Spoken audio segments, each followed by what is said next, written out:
So now we move to plank pose or Phalakasana.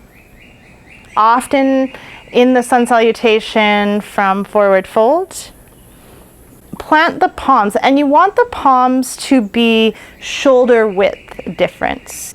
And there is a way that you can find this out. There's two ways, just like the feet. So the easy way is to come back up and just bring the arms out in front of you, shoulder height, shoulder width.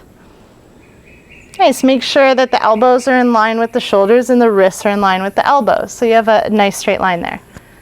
Awesome. Another way to do that is to bring the hands down to the mat and come down onto all fours. Place the wrists below the shoulders. And now you can draw a straight line.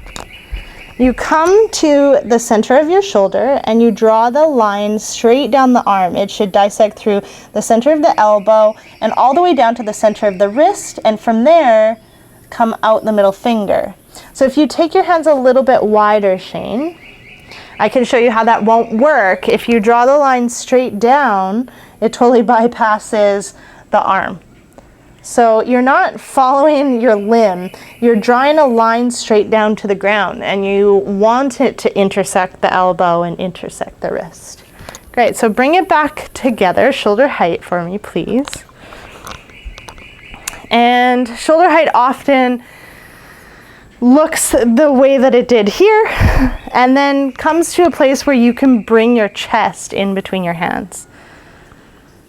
So great alignment here. You can see it from the side. And if you step your feet back and come onto the balls of your feet, please.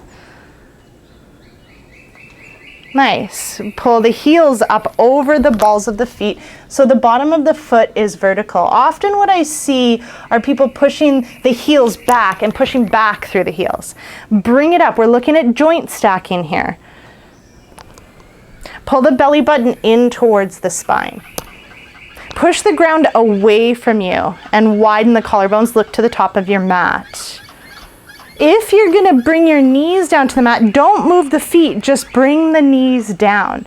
Often what happens are people bring the knees forward as well, and then you're not getting the full feeling of the core engagement.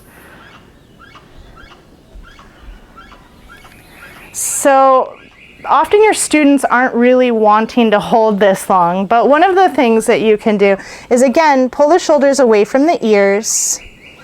You can be pulling the student up so that they can feel what, maybe if they're sagging or not, and you can remind them to bring the heels up over the balls of the feet. Spread the fingers wide and push into the part of the hands where the fingers meet the palms. Trying to offload some of the weight from the heels of the hands, because the wrist gets sore if you're constantly dumping into the wrists.